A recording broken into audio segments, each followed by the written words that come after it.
Muy buenas noches. I'm very, very happy to be here tonight. It's an honor for me to present and to be the host for this award that is something new for me, but I know it's something that's been happening here for 13 years.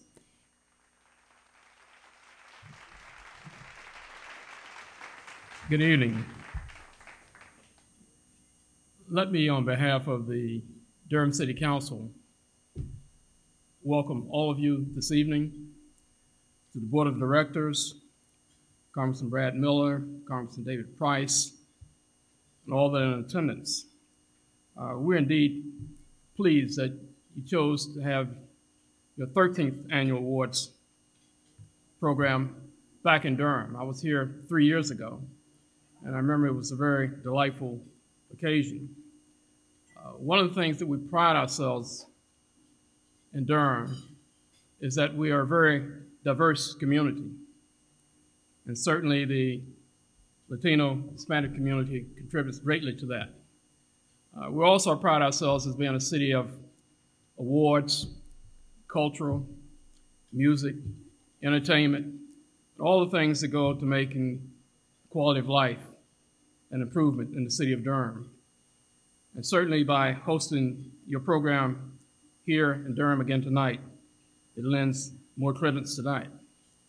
I also want to thank the awardees this evening, because I know a lot went into preparing this program, and as artists, a lot went into the work that you do. In Durham, we say great things are happening in our community, and certainly tonight is one of the great things that's happening here in Durham. So again, on behalf of the Durham City Council, but more importantly, the citizens of Durham, we want to welcome you. Thank you very much. Buenas noches. And thank you for welcoming my wife Lisa and me once again to this wonderful occasion. This is a landmark event. I don't believe I've missed very many, if any, of these evenings, but it's a time when we look forward each year to good fellowship and recognizing people among us who have made significant contributions. So I want to thank the Diamante organization for putting this on and for inviting us and being hospitable to those of us who are your elected representatives, enabling us to come in and have an evening of fellowship with you, but also for the continuing relationships as we attempt to represent this community and deal with the issues of the day. Tonight, it's about this community and the kind of contribution that the Latino community makes to North Carolina and to our country. It's about the way you include the entire community in honoring those who have made a contribution to this state. And it's a way of celebrating the progress that we have made together. So congratulations, not just to the winners, but to everyone here for the role that you're playing here in the Triangle region of North Carolina and across this state. We're enriched by your presence, and we want to be all of us, good neighbors, understanding that we're all part of one community and that we must advance together. Thank you so much for welcoming us here tonight.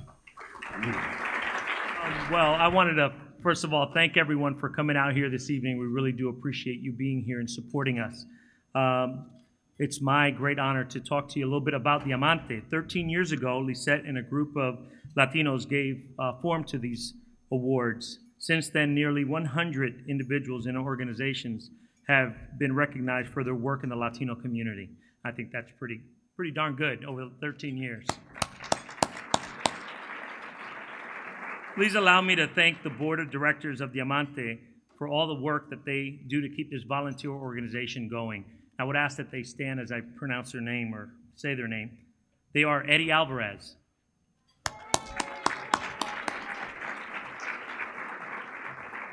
Yvonne Arimindiaris. I know I messed that up, Yvonne, I apologize. Jaime Leon, who's not with us this evening. Elaine Mejia, Francis Miranda Watkins, Laura Mora, Tati Padilla, who is also not with us this evening, Gustavo Schmidt, Roberto Perez, and Clina Poloni.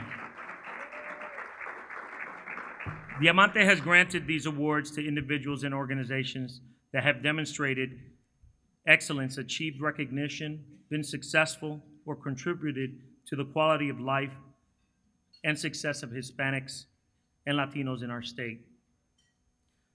So how does it work? The process is very simple. The public makes nominations from across the state in various categories, and a selection committee is then formed for folks in our community. After reviewing dozens of nominations, days of deliberations, some yelling maybe, right? Some hard debate, a recipient for each category is selected. Jaime Leon chaired the selection committee that was also integrated by committee members Miriam Frazil, Victoria Lutman, and Diogenes Reese. I would like to thank them. We, the board, would like to thank them for their hard work and their time. We'd also like to thank you for nominating these very deserving individuals. I'm honored and proud to serve as president of the board of directors, and I'm looking forward of working with you and with the board next year to make this even better. Thank you for your continued support. We really do appreciate it. Let's take a few moments to highlight a few of the programs that Diamante does throughout the year. The Arbolito de la Esperanza tree lighting begins the Estrella de la Esperanza campaign with a traditional Latin holiday fiesta and closes out the year with hope for a better new year. The Dia de los Reyes parade showcases Latino culture and folklore. This parade closes with the arrival of Los Tres Reyes Magos. The Estrella de la Esperanza gift-giving celebration is where the Magi arrive bearing gifts for Latino children and feeding low-income families as we break the Rosca de Reyes. The Latino Arts and Culture Summit is a statewide conference held in the spring that serves to create an opportunity for dialogue and exchange of ideas between Latino, Hispanic artists and arts administrators. Diamante's Arts Education Outreach Program brings Latino artists to area schools and exposes kids to the arts. Over 2,500 children and 200 adults have benefited from Diamante's Arts Education Program and the Latino Mural Project.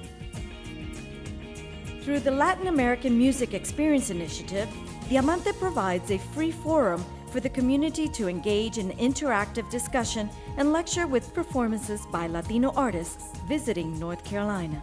The sizzling sounds and hot rhythms of Latin America and the Caribbean resonate at Ritmo Latino Music, Dance, and Art Festival every August. Thousands every year come to celebrate cultural diversity, artistic expression, and racial harmony. The Latino Diamante Awards have honored over 100 Latino and non-Latino individuals and organizations that are working to make the lives of Latinos in North Carolina better.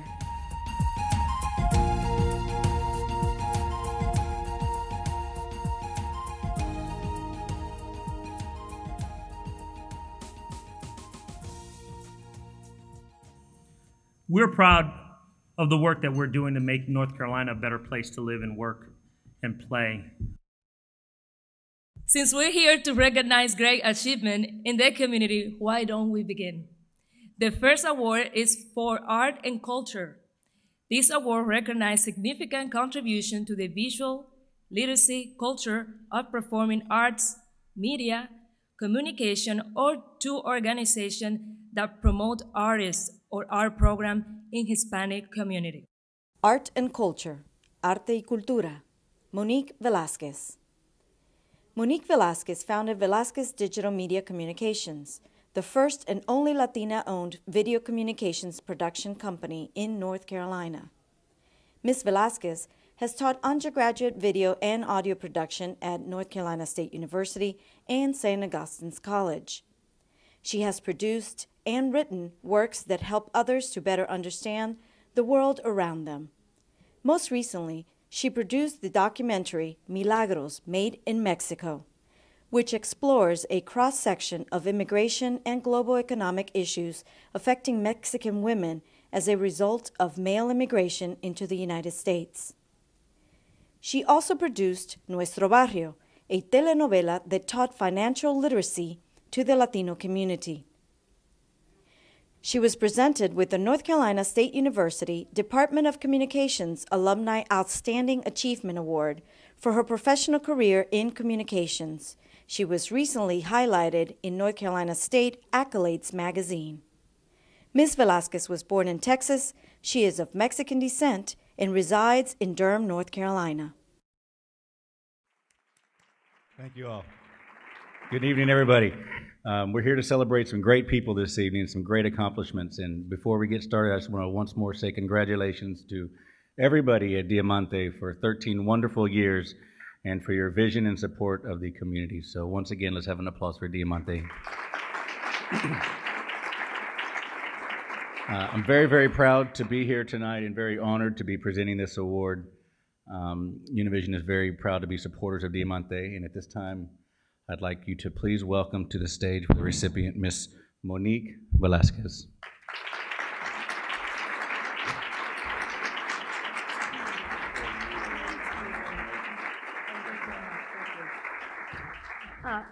I'm very excited, very honored. I want to thank Lizette and the board at Diamante. I really appreciate this. Very unexpected. It's a surprise. I want to thank Univision for being the award sponsor. I want to talk a little bit about arts and what culture. I always think that arts is about the personal, and what's personal is political. One of the reasons I made this documentary was to change the media that's presented about the identity of Latinos, specifically Mexicans. That's one of the reasons why we did this documentary. One of the very clever ideas that my brother had was to go down there and put this documentary together. I had a very talented group of friends come with me. Yeah, I couldn't do this by myself. I'm really honored. I'm very happy. I have a little bit of performance art for you. Thank you.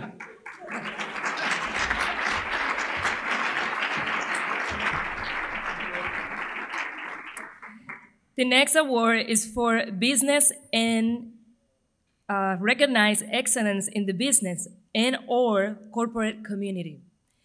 The nominee may be retired, self-employed, or otherwise working in the business field. Business, negocio. Angela Velasquez. Angela Velasquez is an account executive for Curtis Media. She has proven her ability to enlarge the company's bottom line by increasing revenues by $3.5 million. She is prouder of assisting her clients in growing their business with media consulting and business planning advice. Ms. Velasquez also owns Making the Connection, a Latino consulting business serving as a bicultural bridge to North Carolina's Hispanic community. In 2003, she received the Triangle Business Journal's 40 Under 40 Award. She was the first woman president of the North Carolina Hispanic Chamber of Commerce. She received the Latin American Women's Club Business Award and the Curtis Media Group Presidency Award. She is active at Triangle Community Church, helping with Children's Sunday School, and with the Holly Springs High School Fine Arts Boosters Club. Angela Velasquez is originally from Quito, Ecuador, and graduated from Kingsborough Community College. She is married to Jeff Velasquez for over 18 years, and they have 2 children, Nicole and Angelo. Buenas noches, una vez más.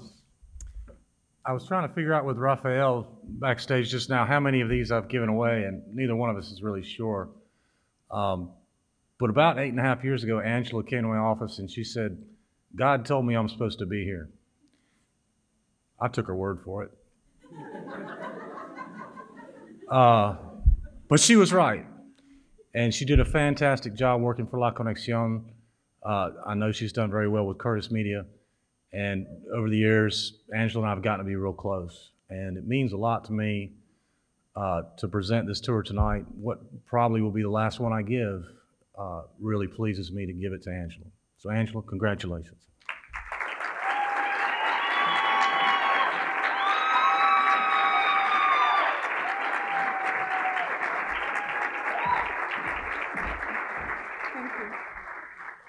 Thank you, hon. Thank you. Wow. Thank you so much. It took me a while to try to figure out what really I want to say. At the end of the day, I just want to thank you for allowing me to receive this award. But like Mike Leary said, the person I really want to thank is God, because I'm just a messenger. I really am. And I follow his path. I listen carefully to him, I question him, and then I do. I am living proof that when you give from your heart and soul, you really get back from him. I would like to thank Mike Leary, who was the first boss I've had when I came to North Carolina. I've been here 10 years. I would like to thank John Bloom, Phil Zachary, Julie Garza, Iris, who is my soul sister, who's guided me and will always be together forever. Meredith, who God brought her here to me. Oh, I can go down the list. I would like to thank Lisette, Ralph, who I met a long time ago. I'm honored that Ralph is the president of Diamante. Thank you. I would like to thank my family, my husband, Jeff Velasquez. He was sick today. He was unable to be here. My daughter, who made me the woman I am right now. My son, who loves me like no man other. I have to say, at the end of the day, I wouldn't get this award. I would not have this award because, how can I say this? What I mean to say is, at one point or another, everybody in this room I have touched or have touched me, and this is why I'm here. So I thank you so much from the bottom of my heart. This award is to God and to you. Thank you.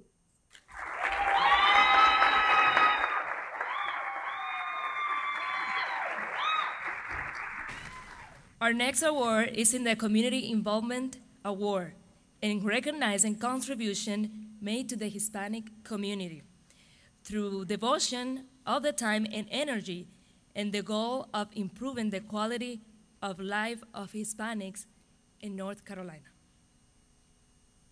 Community Involvement, Trabajo en la Comunidad, Jorge Morales.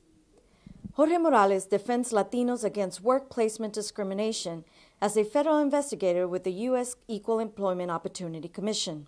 Mr. Morales has appeared on many Spanish-language television and radio programs, as well as hosts a call-in radio show talking about employment discrimination. On his own initiative and expense, he developed, recorded, and distributed public service announcements in Spanish. He also started the first outpost in Fayetteville, North Carolina, with the purpose of expanding the presence of the EEOC.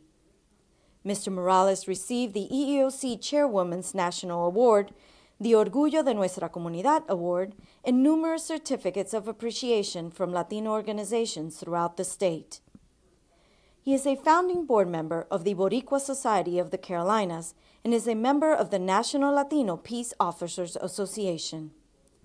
Mr. Morales received his Bachelor of Science in Liberal Arts and received a Master's of Science in Business Administration. He is of Puerto Rican descent and resides in Cumberland County, North Carolina. Buenas noches. Good evening.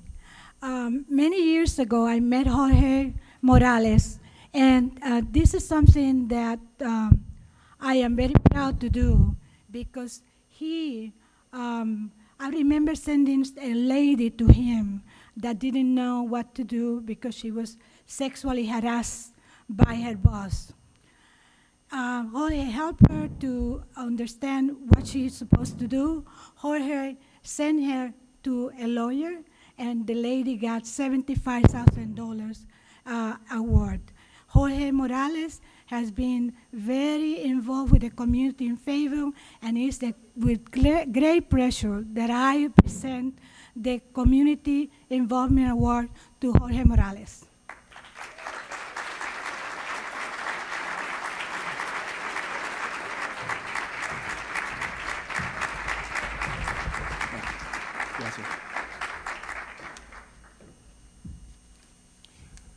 This comes as an honor and a privilege and also a surprise that I got selected for this award.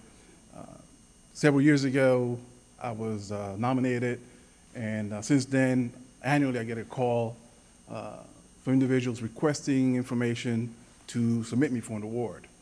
After a while, I kind of blew it off and didn't pay attention to it. This year, I didn't get any calls at all.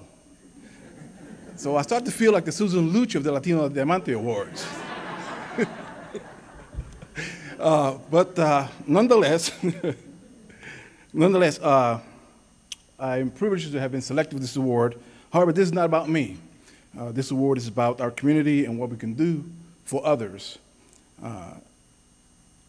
There are several individuals who have been influential in what I do. First of all, my parents in Puerto Rico, who at an early age instilled in me the responsibility of community service. They did that at an early age, and it stuck. My family, of course, who supports me, particularly my son, who understands, or appears to be understanding, when he wants to go and hang out with me, and I have to tell him, no, I have to be at El Pueblo for an event, or Ritmo Latino, or some other community event. He kind of brides me. I have to pay him back, but nonetheless, he understands. In addition, there are a couple other individuals who help me and support me.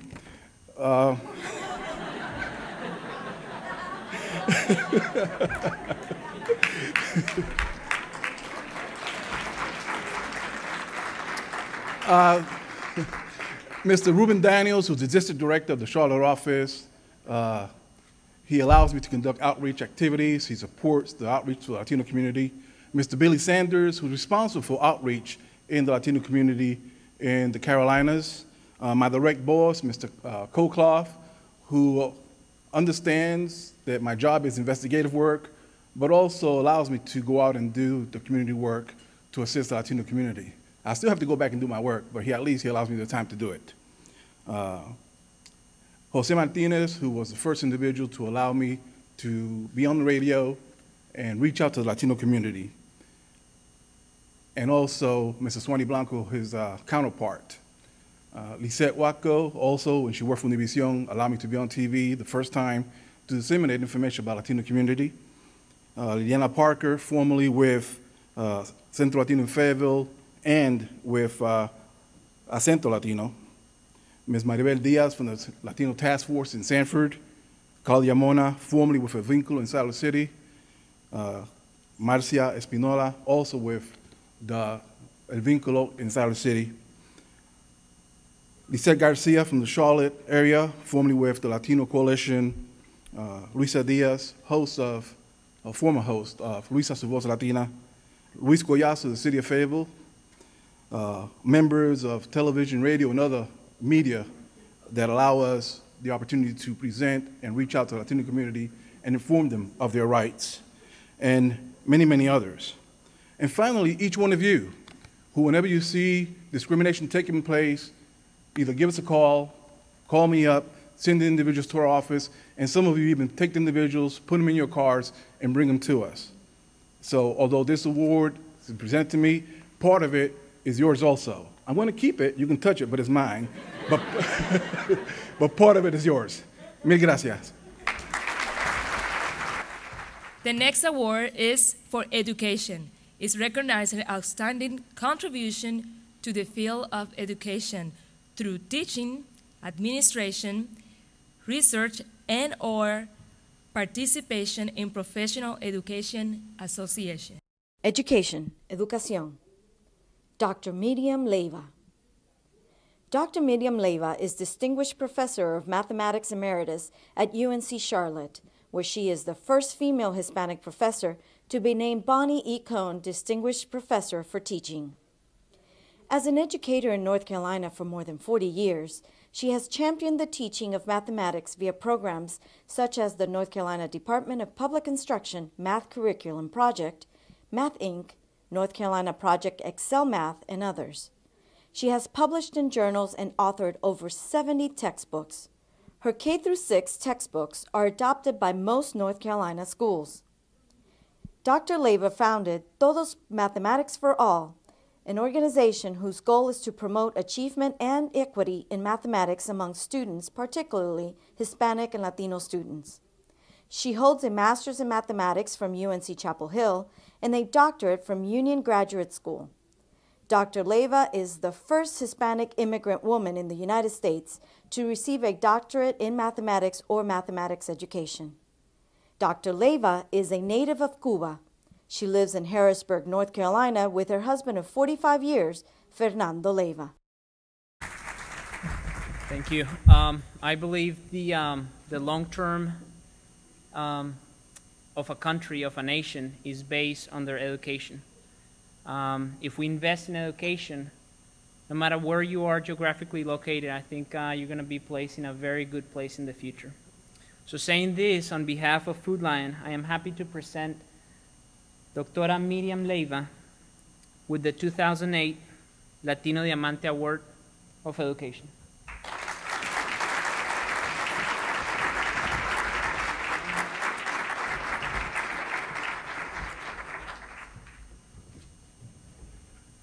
Thank you very much, Diamante. Thank you very much, Food Lion. We really appreciate this recognition. And I accept it not for myself, but on behalf of all the teachers all over this great state. I belong to that profession.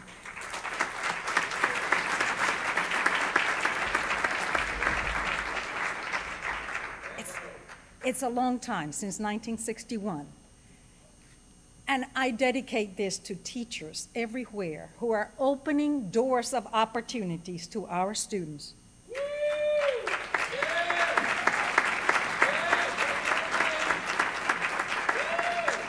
You see, folks, they are dropping out, but they won't drop out if somebody believes in them and that they can do it. And it is that impetus that says to me, we have to keep going. And it is through the education of our children that we can make a difference. And this is why I was, with the help of other educators, I founded the organization Todos Mathematics for All. By the way, my colleagues in the United States call it to-dos. And I keep and I say, yeah, we have a lot to do, we really do. But our goal is to help the teachers in our country so that they can help all of the students, in particular Hispanic Latino. That was our focus group. But in addition to that, we have had other teachers of other students, such as Native Americans, such as African American, because they are students who speak English as their first language. But even that doesn't mean that there isn't a disconnect between themselves and the culture of the textbooks, the context of the problems, and the way the language is expressed. I mean, I remember coming to North Carolina for the first time and thinking, oh my gosh, I thought I knew English, but they talk funny. And so I just want you to know that part. And why am I so intent on opening doors? Because probably just about everyone in this room knows that somebody opened a door for you. And we squeezed through, and that's exactly what I did. And mine was really simple. When I came to America, I was the tall Cuban girl that was placed in 2 periods at home ec and a bunch of social study hall and other things that meant nothing. Meant nothing because it was not academic. And one day, I don't know why, but the principal and the counselor came down to where I was trying to make a dress in home ec. And they took me to a room, and in this room, everything on the blackboard was in Spanish. It was full of letters and numbers, and it was algebra. And you know, that's why I'm standing here. Not because, you know, I do love mathematics, and God knows I'm really good at it. But you know what? It made the difference. It opened a door of opportunity for me, and that's what we need to keep doing for our children. So thank you again, and thank you for giving me this opportunity for a political announcement for education. Our next award is Health and Science. Recognize individual contribution and achievements in the field of health and science. The nominee may have promoted these fields through individuals' performance, teaching, research, organizing programs, or assisting others. Health and Science, Salud y Ciencia. Jorge Miranda. Jorge Miranda is Migrant Outreach Coordinator for Duke Medical Center at Oxford Family Physicians. A successful career in personal image consulting led to multiple death threats by political guerrilla groups aimed at him and his family. He then decided to immigrate to the U.S. and seek protection as a political refugee. Arriving to the U.S. sparked a new career in health with a job as an outreach worker for the migrant population. Mr. Miranda joined Project Hope, a subsidiary of FEMA, following the devastation of Hurricane Floyd. He then became part of a medical team working with victims suffering from domestic violence, later becoming a migrant health program outreach coordinator. He has traveled to Panama on humanitarian visits to rural clinics to evaluate and improve health care in that country. He has also volunteered at organizations such as Diamante, El Pueblo, and many others assisting with dental clinics and health services. Mr. Miranda is a native of Cartagena, Colombia, and he resides in Raleigh, North Carolina. It would appear that Mr. Miranda needs very little introduction after that rising applause, so I'm just going to walk off stage. No, I want to congratulate the Diamante Awards for their 13th annual, and I think that deserves a lot of credit. Lizette has put together a great program, and congratulations to you all for being a part of it. I also have the pleasure, on behalf of La Ley 96.9 FM, to introduce to you Mr. Jorge Miranda.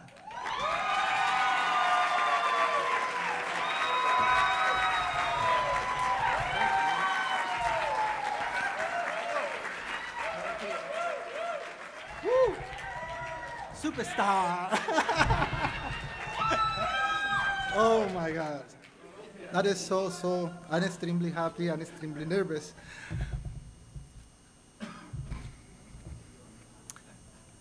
This year for me, very difficult year and extremely happy year. I said difficult and happy make it sour. Happy because in my career and everything I'm doing, it's wonderful. And happy because after I passed all my political asylum here in the United States, I give my green card this year. Woo! I can say sour because this year, my lovely mother, 1 month and a half, he was diagnosed with cancer, and that was in the last stage of cancer. The doctor called us and said to the family, this is the end. That was 1 month and a half. She had a surgery with 0% of survivor, and now she's here. I am here with you, Mama. That's the reason that I am so sour right now. I am trying to, it's too many emotions together. But at the same time, I bring little paper, so don't forget anybody. And I want to say thank you to many people that touched my life. When I came to the United States in 1996, I came here with 2 suitcases, one full of clothes, and the other one full of dreams. That's it. And I think this is one of my dreams in that suitcase. I found a beautiful family when I came here. That was Ellison family, Bill and Debbie. They adopted me for 5 years. And they teach me how to be successful in the United States and how to be part of this society. Thank you to all my friends that is here. Thank you to the team in the clinic that I work in, there's Oak Family Physician. Thank you to my wonderful assistant, Dora. I love you, Dora. Wonderful job. Keep going. This is yours too. And my right hand, my partner, Dion. Without him, I cannot be here. He correct my grammar. He correct my English. I have a wonderful project. I have to write grams and do a lot of stuff. But without his job, I'm not here. Everybody that is speaking another language, they know what I'm talking about. I want to say thank you to the Latino Diamante, and I want to dedicate this award to my mother. Mama, I love you. That's you. This next award represents an investment in our future. It also represents our hope for a better tomorrow. I'm talking about the Youth Accomplishment Scholarship Award. This scholarship is awarded to recognize individuals' contributions and achievements of Hispanic youth in North Carolina. Youth Accomplishment, Logro Juvenil, Kaidali Clemente. Kaidali Clemente is first semester student at Meredith College in Raleigh, where she is pursuing a degree in French. Her goal is to become a missionary medical doctor. While at Rocky Mount Preparatory School, Kaidali had a 3.9 GPA and the highest average awards in 10 of her courses.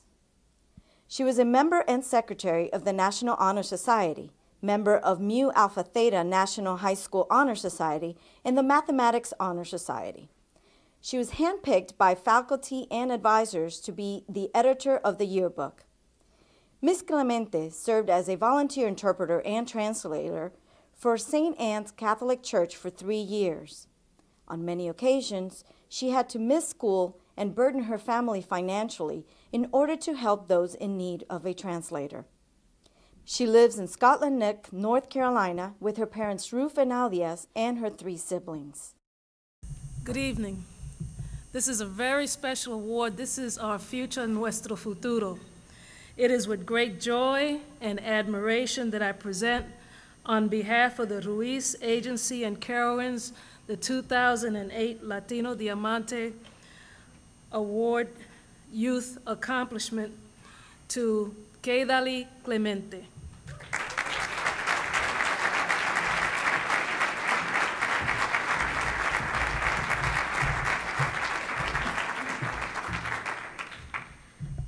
Okay, I would just like to thank 2 individuals in my life. First of all, God for putting me in my mom's life, and my mom for just always teaching me to help others without expecting anything from them, and not just simply teaching me by telling me to do so, but by actions. And I hope to keep this what I'm doing, keep helping with her support, and to make it a career, to make it something that I keep doing in my life, and not to just help those in the Hispanic community, but just to reach as far as I can, and to just always take God with me, take His love, and just help them in any way, not just translating, but in any way possible, emotional or whatever their need may be. So just thank you for Diamante Latino Awards as well for giving me this award, and thank God, and with His help, I'll hopefully reach my goals. Thank you.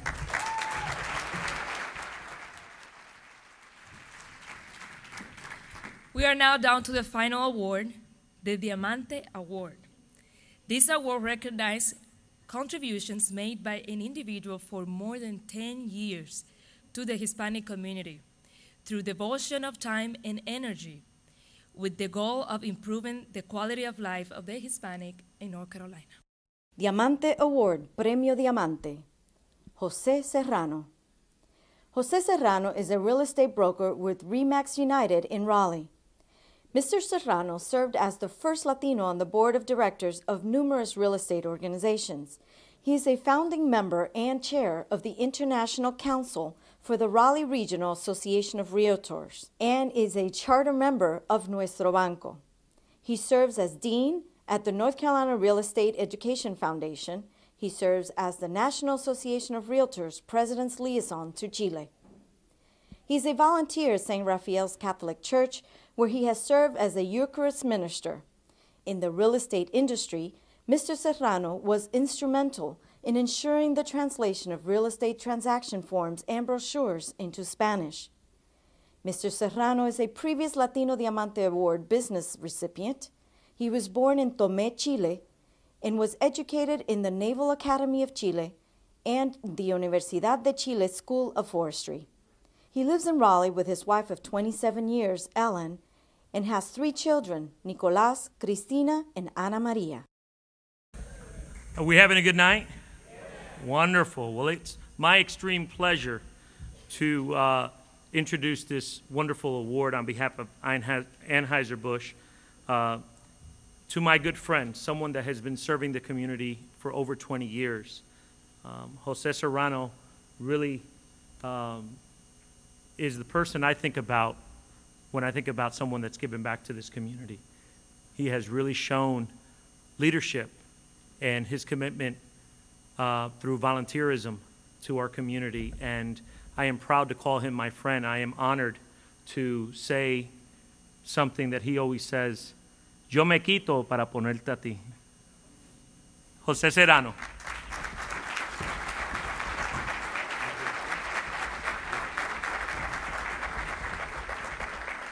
It is, quítate tú para ponerme yo. Pero yo me quito para ponerte a ti. Thank you very much. I am very honored and very humbled by this award.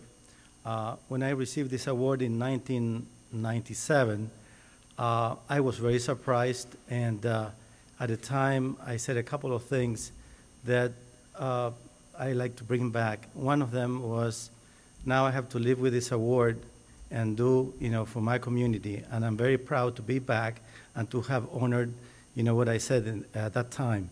I also said that a lot of people inspired me to become part of the community, to get involved. Folks like, they still inspire me, like Don Ricardo Perez, Jaime Leon that's not here, Lisette, and many others. I'd like to thank Latino Diamante, the board of directors, the nominating committee, selection committee. My check will be good as soon as we get my share of the $700 billion. I'd like to thank Food Lion. Danielle, thank you very much for your support. You are the main sponsor tonight. And of course, salute to Anheuser-Busch. But Food Lion doesn't only support this event, they support Latino Diamante throughout the year. So you have the little, MVP card. Please tell Lisette about it, because every time we purchase at Food Lion, they contribute to Latino Diamante Awards. So please pass that along to Lisette. Also, you guys, thank you very much for your new store in North Raleigh. They have a lot of our products that we like. I went to the grand opening and ended up with a cart full of groceries. And they have done such a good job that when you go out the front door on a clear day, you can almost see Russia. My friends, I messed up. It was Mexico. I'd like to thank my family. Unfortunately, my wife is not here celebrating with us tonight. She's on a business trip in Mexico, so La Conexión don't publish anything about my wife. I have my two daughters with me, Cristina and Ana Maria. Please stand up so they can see you. I have missed many soccer games. I have missed many events. I have been working, helping other people, volunteering, but I appreciate your understanding. Folks, and lastly, I want to thank the folks at Nuestro Banco that joined us tonight. Thank you very much. Gosh, it's almost 10 o'clock past my bedtime. Good night, thanks.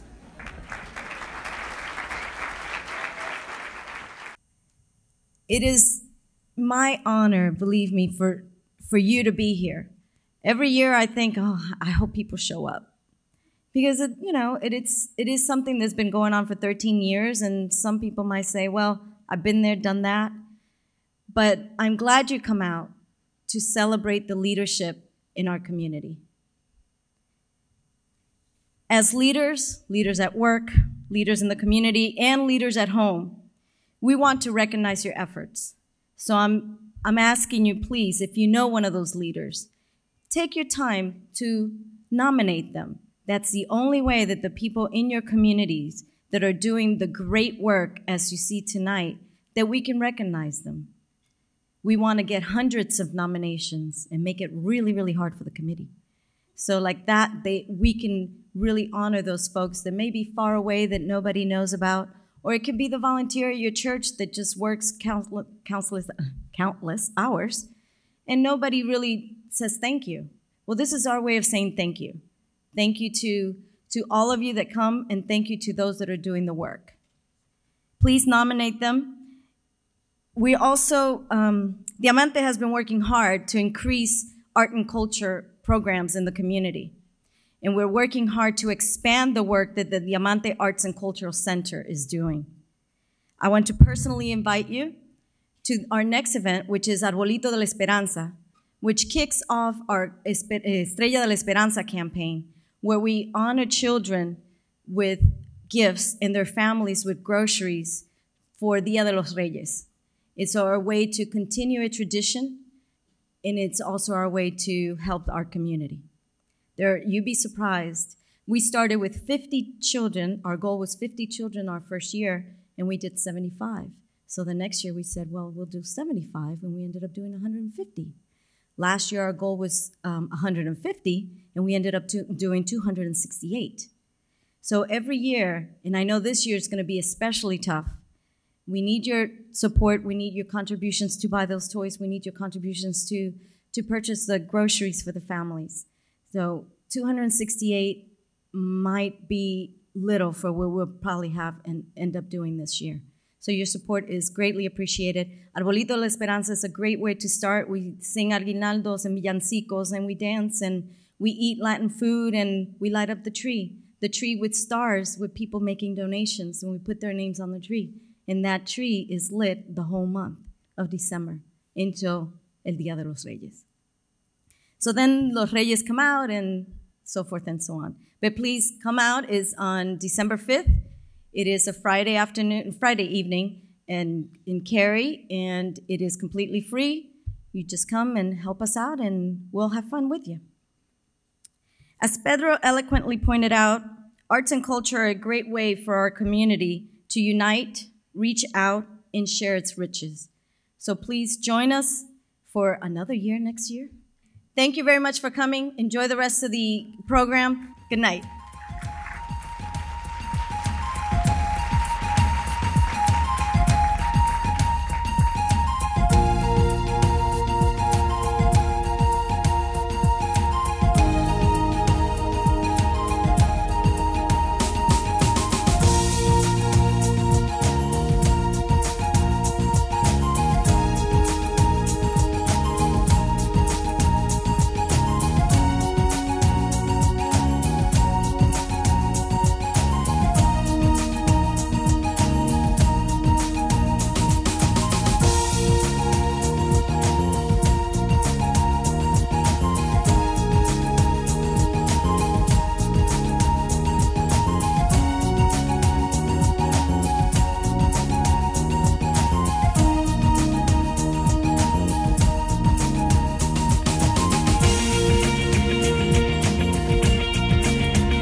Pedro Lash sees his role as an artist, educator, and culture producer. His work is a wide range of disciplines, including drawing, painting, video, installation, and performance. And he leads ongoing projects with immigrant community and art collectives. His work has been shown internationally at alternative and mainstream institutions. He's currently in exhibition at the National Museum of Art with his Black Mural, Espejo Negro, exhibit, appearing in numerous exhibition catalog and edited collection. His art and his writing have also been published and reviewed in specialized journals across disciplines, as well as diverse and international news media. Lash was born and raised in Mexico City. He lives here in Durham. We're in Durham, right? I've been here for 4 months, so I have to think where I am. But yeah, we're in Durham. where he is an assistant professor of the practice in the Department of Art History, and Visual Study at Duke University. Welcome, everyone. Thank you all for being here. And I, first of all, would like to thank Diamante. This is a great honor for me. I'm, humbled and very grateful for this chance to speak to all of you about the value of Latino art and culture. I specifically also would like to thank, Rafael and Lisette for their, constant work. I really, having collaborated with both on all kinds of different projects, I'm always in awe at how they keep working, So I'd like to give them an applause for all the work that they do.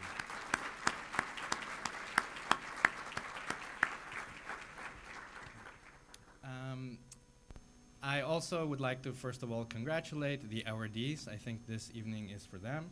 So I am personally, as an artist, very proud of all of their achievements, and it's so great to see so many great people here celebrating their accomplishments. So it's a little bit interesting, I think, when I get invited to speak about Latino art, because I'm not even sure that I am Latino. And I'll explain what I mean. I think of myself as a little bit of a mutant. I know I'm Mexican. I was born and raised in Mexico. I also know that I am Latin American. And at this point, I have lived in the US for about 15 years. But no one has been able to tell me when you become Latino. I know I feel Latino. I know I want to be Latino. But no one has told me it's only if you're born in the US or it's when you get the green card, right? I did marry a few years ago. I now have my green card after many different kinds of visas, right? And the visas definitely did not give me Latinidad, No, it didn't say anywhere, here, now you're a Latino, But maybe with a green card, I thought, now I am Latino. Or maybe with citizenship. Maybe now that I will become a citizen, I will be Latino. So I think I'm in the process of becoming Latino. And I think in some ways we all are. So, am I speaking too loud? So, people also often refer to me as an imposter because I don't necessarily look Mexican, I think many of us Latinos are in that situation very often. People don't know what box to put us in. And that is terribly confusing, not just to them, but to the whole society. It's confusing to our societies here in the US, but it's also confusing to the societies that we often come from in Latin America. And I would like to think that we're here to celebrate that beautiful confusion.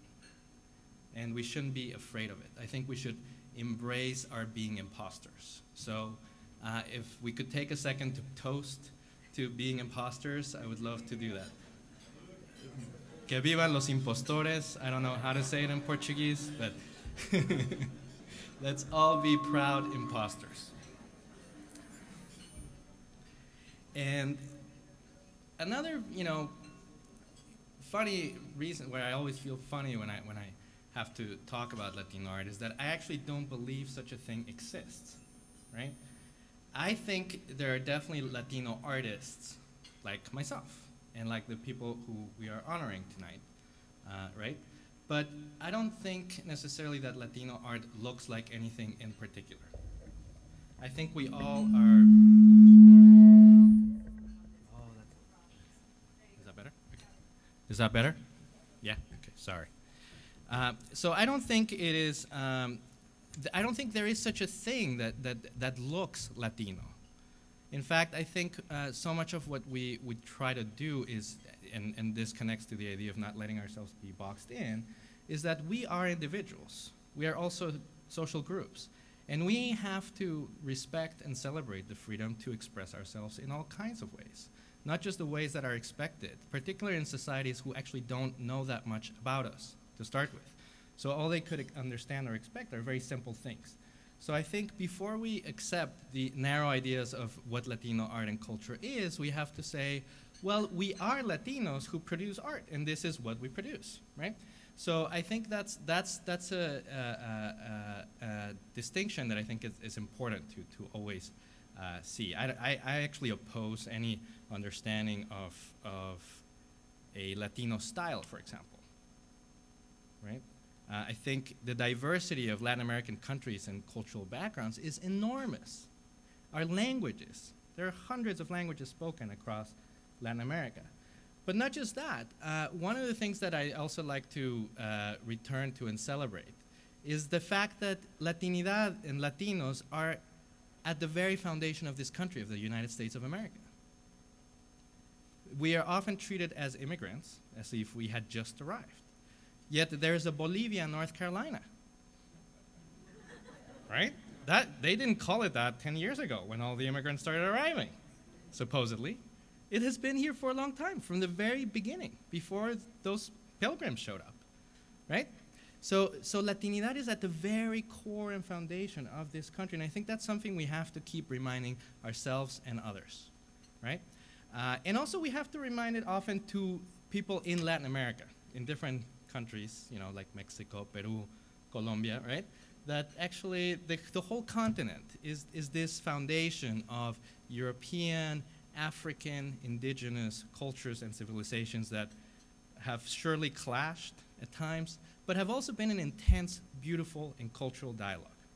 So I think this is something that the work of the people we're honoring tonight shows, but also generally a lot of Latino art, I think, is at the forefront of showing these types of rich dialogue, of cultural diversity. So I am particularly proud, too, of having tonight's evening happen in Durham. I live in Durham, and I love Durham.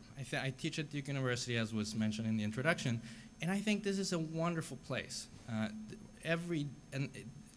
Durham's every day is full of these diverse, rich moments, and it's becoming, I think, more and more a mature place where people are proud of it and they show it, right? We shouldn't be afraid of this diversity. So hopefully, in fact, I think that the whole state will embrace that type of cultural openness quite soon.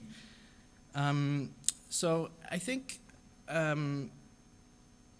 this idea of the history of how Latinidad and being Latino is at the foundation of being even American, right? What people understand as being American, whether we mean the whole continent by that or the US, is one of the reasons why I always support Latino art and culture.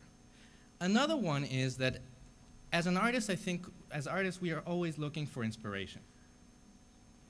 To some people that is, you know, their loved ones, right? In a way, it's always going to be our loved ones and our friends, our closest circle of people who we care for the most.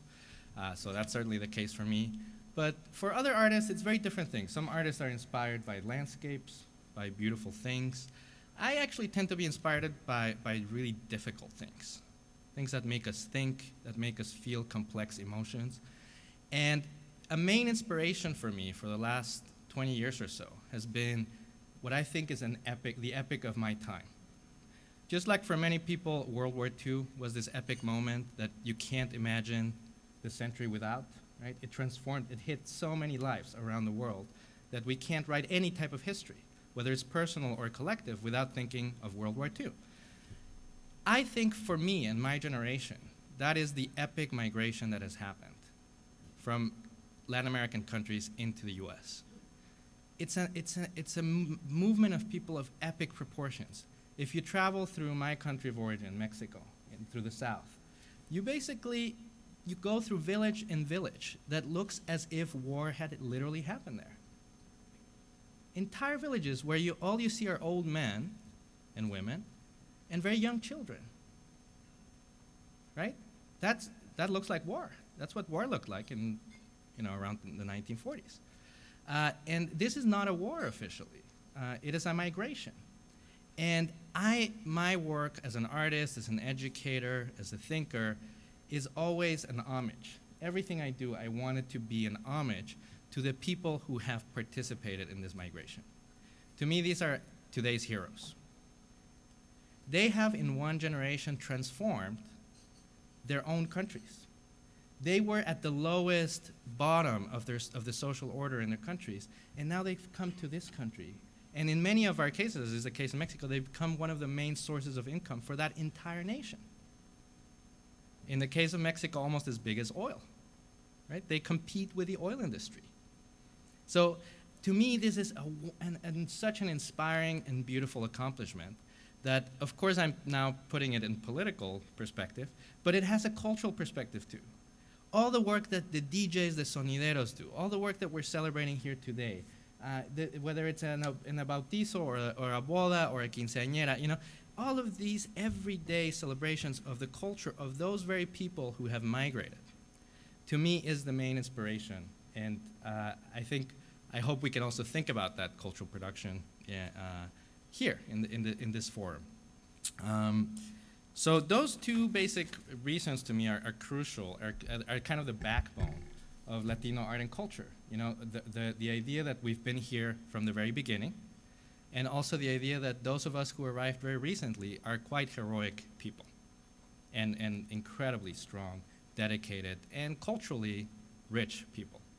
There is a fascinating study by Patrick Mason, a scholar from Florida, that actually shows how in many states in the US, if you're Latino who speaks 2 languages at the same level as a Latino who only speaks English, at the same proficiency level, you will get paid less if you speak 2 languages. Now, in what world does that make sense? It just doesn't.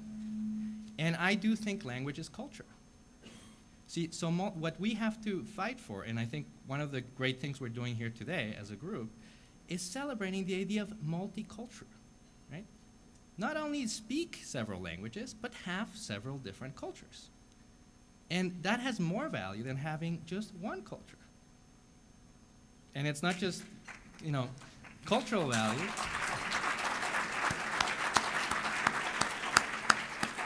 It's value that needs to be recognized. I've seen, for example, gardeners who speak 3 languages.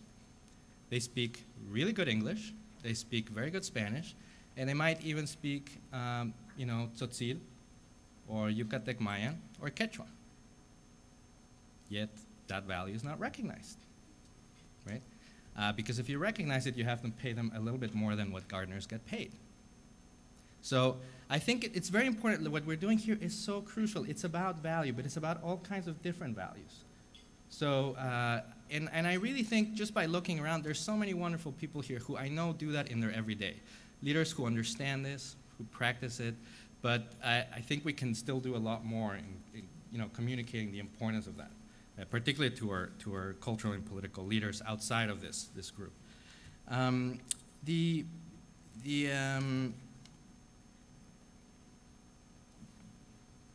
Sorry, I just lost my train of thought a little bit. Oh, I wanted to also take advantage of this opportunity to speak of a situation I was in only a few days ago. I was invited to speak at a radio program on Que Pasa, and it was about the relationships between, you know, the Afro-Latino relations in North Carolina, but just generally in the country, particularly in the context of the elections that are happening. And all kinds of community leaders were speaking, so-called opinion leaders, and we had been invited. It was a panel of 5 or 6 individuals. And we had a great conversation, and towards the end, the phones opened for the public to call in. And the overwhelming question that came in was people were calling in to say that their leaders were failing them. And I don't want to bring a grave tone here. Don't be scared. What I wanted to do is bring this up because I think we have to take it very seriously. I was so proud of everyone on the panel that I was participating with. I know these people are tireless community leaders who work day and night for their communities, and yet the community was feeling like we were failing them. And so I couldn't help but ask myself, what is happening? What can we do about this? And I know that this is probably the ideal forum to together think, you know, what can we do about this? Because I know that everyone here is an opinion leader and a community leader of one sort or another. Not just cultural, but also political. And the 2 main reasons that I felt could explain this sense of of us failing the community are that if you remember 2 years ago, everyone was on the street, right? There were the 2006 protests, against the Sensenbrenner law. And people were on the street. They weren't just making political statements and doing marches. They were doing their life. They were doing their culture. They came out of the basements. They came out of hiding. And they just celebrated Latino art and culture right there on the street in Chicago, in Texas, in North Carolina. And it also had a political content, but it was culture. And I think very few people have seen that this translated into anything.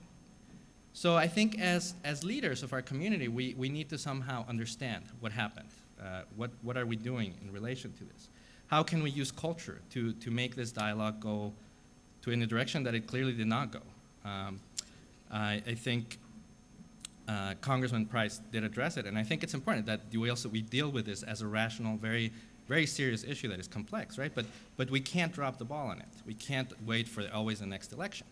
And I think culture and art are this wonderful way to let people talk about very difficult issues. When you're dancing with someone, you know they're not your enemy, right? You can dance, and then, you all know the danzón structure, right? You dance a little bit, and then there's silence, and then people talk around the plaza, and they walk around. So you dance, you talk, you dance, you talk. I think we should embrace culture as this way to mix difficult issues with the enjoyment of art. And so I think that's one issue. That issue affects the first generation of immigrants, which is, as we all know, tremendous. There are millions of people living in this country whose status is ignored, and we need to fix that. And we can use culture to do so. The other group that I think is seriously affected and where I think art and culture can help tremendously is youth. I think, in my conversations with people in the community, I hear this a lot. People feel like we fail them in a sense of what is happening to their children. People have sacrificed so much to travel all the way here. And they've done it almost exclusively. The answer, when you ask people, why did you travel so much, right? A lot of people traveled because of suffering back home, but they mostly traveled to create a better life for their children. That is the overwhelming, consistent answer. And then you come here, and your children finally make it through high school, and they drop out. Latino dropout rates are 50% in the United States. 1 of every 2 Latinos will drop out of high school if we don't do something. So all the sacrifice that their parents have made, right, will be pretty much in vain for 1 of every 2 Latinos. And I'm only bringing this up not to bring you down, but because I think we definitely can do better, and we've done so much better. North Carolina is a wonderful example. Wherever I look around in North Carolina, I'm inspired. I mean, this is a clear example of it. In just 10, 15 years, we've accomplished what it should take 50, if not 100, right? So I think let's use culture and art to really embrace these difficult issues. So that I wanted to bring up mostly those 2 because I know they affect people very directly, and they're about 2 generations, but generations that love each other, right? Parents and their children. I also think it's particularly important to deal with our youth because they are already bilingual, if not trilingual. They're certainly multicultural, and a lot of them are citizens. Very different, right? So they can exert their culture with full freedom and responsibility as well. So at the next Diamante, I hope there are many more faces here under 25.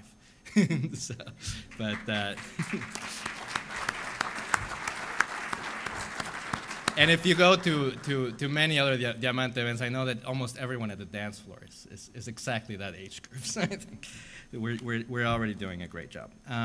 So just the last couple of words about why I think art and culture, which we are celebrating today, are in such a privileged position to do what we need to do.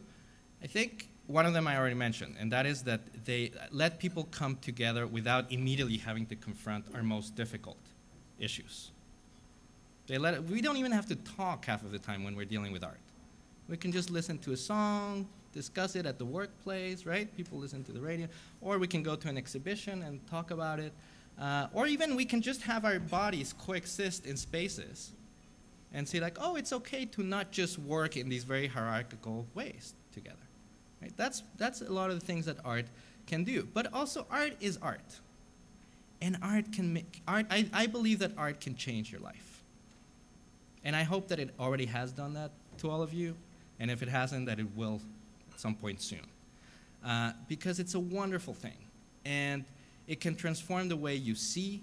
It can transform the way you hear. It can transform the way you walk. It can transform certainly the way you dress. It can transform everything about you in a good way.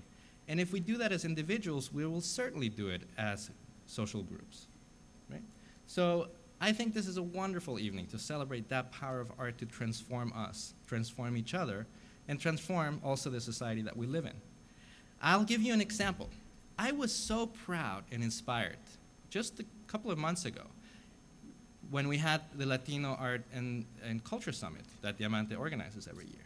We had this in the location of the National Museum of Art, where we have this wonderful exhibition called El Greco to Velázquez. So I really suggest all of you go. It's a wonderful exhibition.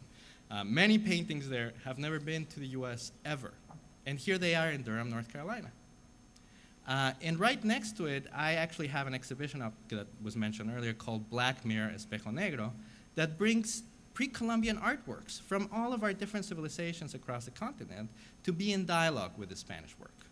Now, I don't need to explain why we would want to do that to people in this room. Right? You know, the relationship between Spain and pre-Columbian civilizations is a very important one to us.